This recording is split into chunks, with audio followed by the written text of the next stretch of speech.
Morning, good afternoon, good evening to all the students. कैसे हैं आप सभी? आई जस्ट होप कि आप सभी अच्छे होंगे।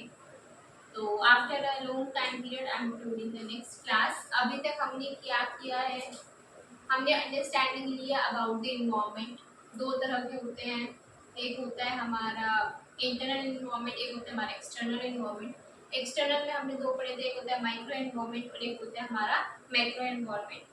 और उसके अंदर हमने एक इम्पॉर्टेंट बात देखा था, जो कि हमने एलिमेंट्स पढ़े थे। फर्स्ट क्लास में हमने उसकी अंडरस्टैंडिंग की थी और सेकंड क्लास के अंदर हमने वो सारे के सारे फैक्टर्स को नोट डाउन कर लिया था। ठीक है, उन सभी फैक्टर्स की ट्वाइस रिविजन दी थी। आज की क्लास में हम क्या, सॉरी एक चीज और, मैक्रो इन्वायरमेंट के अंदर हमने क्या पढ़ा था? पेस्टल एनालिसिस और डेमोग्राफिक इन्वायरमेंट के बारे में अंडरस्टैंडिंग की थी। तो उसी से आगे बढ़ते हुए इन्वायरमेंट की अंडरस्टैंडिंग है। चैप्टर क्या चल रहा है?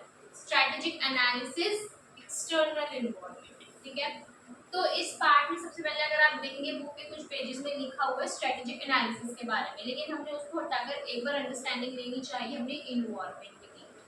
ठीक है, हमने ये समझा कि भाई अंडरस्टैंडिंग ली कि what do you mean by the term environment, तो उसकी इन डेप्थ अंडरस्टैंडिंग में चल रहे हैं।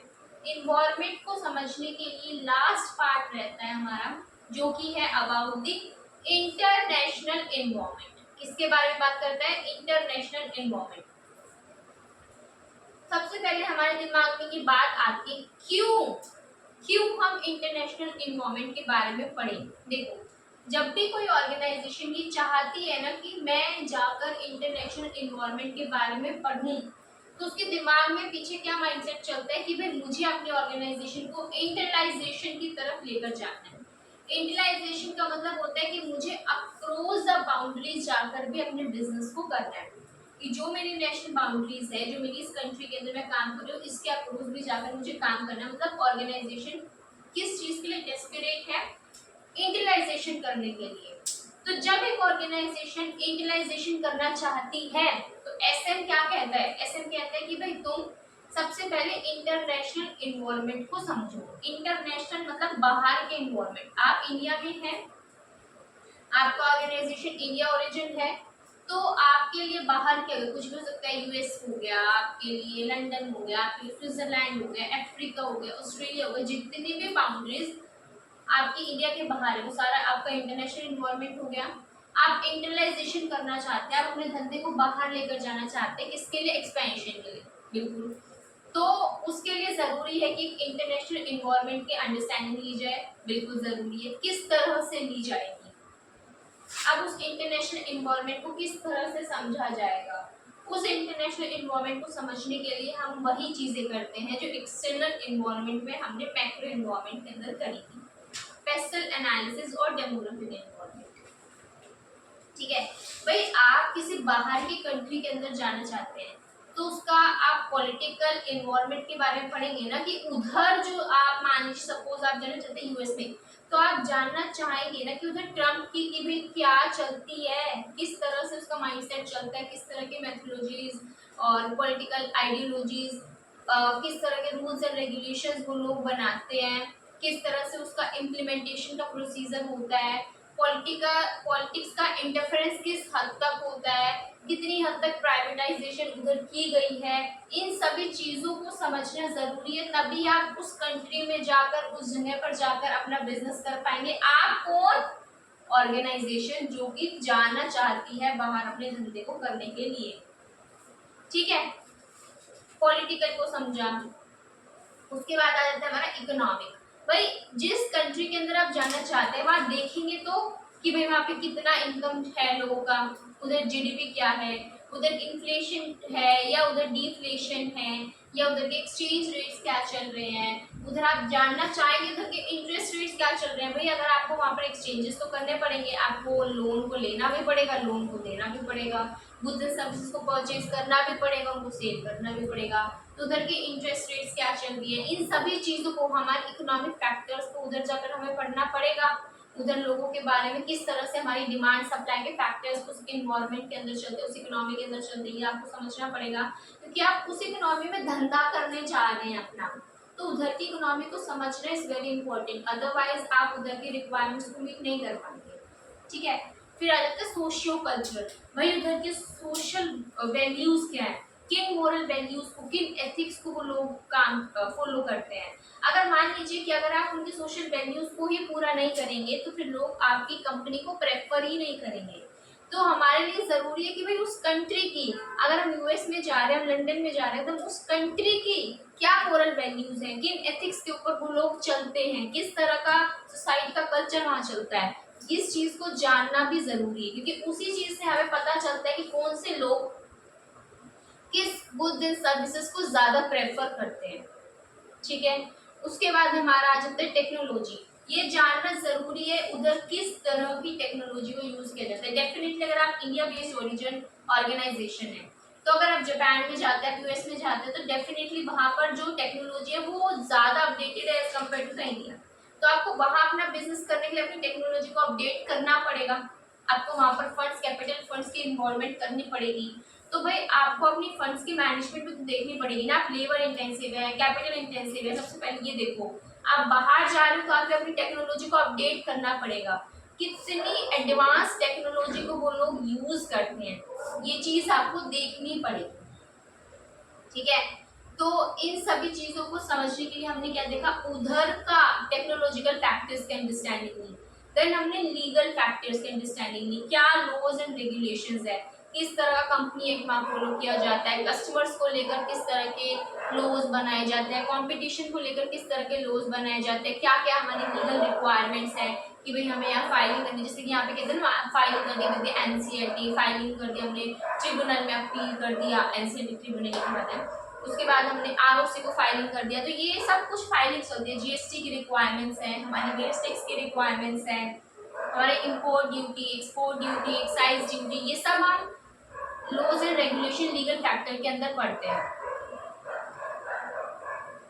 थोड़ा सा मैनेज कर लेना उनको भी।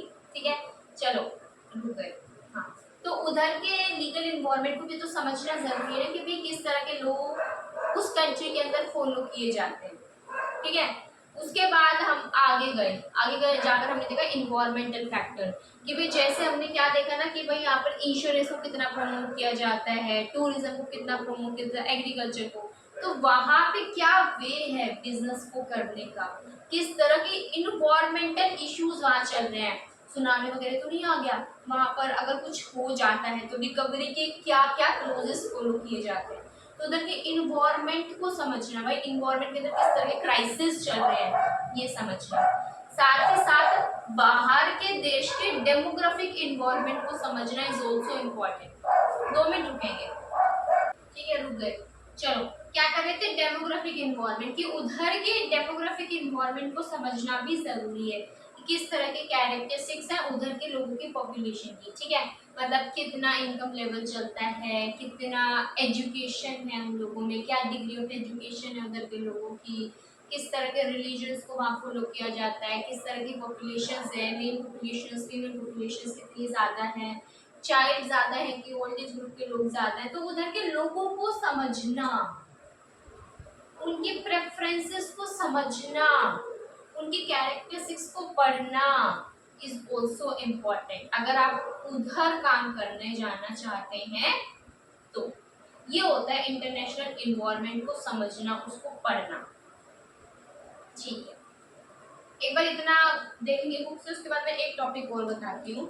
देखो क्या कहता है कि भाई यहाँ पर इंटरनेशनल इन्वायरमेंट में पेस्टल एंड डेमोग्राफिक इन्वायरमेंट का एनालिसिस किया जाता है। इसके अंदर ये फेस करते हैं कि भाई ये कहते हैं भाई बहुत सारे फैक्टर्स है जिसकी वजह से ऑर्गेनाइजेशन का काम करती है। उसके बाद हमने क्या कहा दिया कि ये एक स्टेप है, किसकी तरफ, फर्स्ट स्टेप है इंटरनाइजेशन के लिए। बिल्कुल, इंटरनाइजेशन अगर आप करना चाहते हैं सबसे पहली चीज क्या होगी भाई, पहला काम क्या है, इंटरनेशनल इन्वायरमेंट को समझो, यही तो पहला काम है। उसके बाद हम आगे गए। हाँ कहते हैं कि भाई अगर आप इंटरनाइजेशन के लिए इंटरनेशनल इन्वायरमेंट का एनालिसिस करते हैं ना, तो इससे आपको पता चलता है कि बाहर के देश में क्या क्या अपॉर्चुनिटीज आ रही है। ठीक है, अगर आप इंटरनेशनल इन्वायरमेंट को अंदर इंटरनाइजेशन करना चाहते हैं, आप इंटरनेशनल इन्वायरमेंट के अंडरस्टैंडिंग ले रहे हैं, उससे आपको पता चलेगा कि उधर क्या क्या अपॉर्चुनिटीज अराइज हो रही है। तो आप उन अपॉर्चुनिटीज को ग्रैब कर पाएंगे और मिनिमाइज कर पाएंगे इफेक्ट को, जितने भी थ्रेट्स उधर अराइज हो रहे हैं। ठीक है, उसके बाद ये कह देते हैं कि भाई ये भी क्या इनहेरेंट पार्ट है एसएम का। बिल्कुल, इंटरनेशनल एनवायरनमेंट की अंडरस्टैंडिंग लेना is what a part of SM. ऐसे में तो मैं बताता है ये सब करने के लिए। ठीक है, नेक्स्ट चीज जो हम इसमें पढ़ते हैं, आप कह रहे हैं कि हम क्या करेंगे, इंटरनेशनल एनवायरनमेंट को समझेंगे। हमने कहा हाँ बिल्कुल समझेंगे, तो समझो, मना किसने किया, समझो, ओके गो अहेड। तो वो कहते हैं ठीक है हम समझ रहे हैं, कैसे समझें।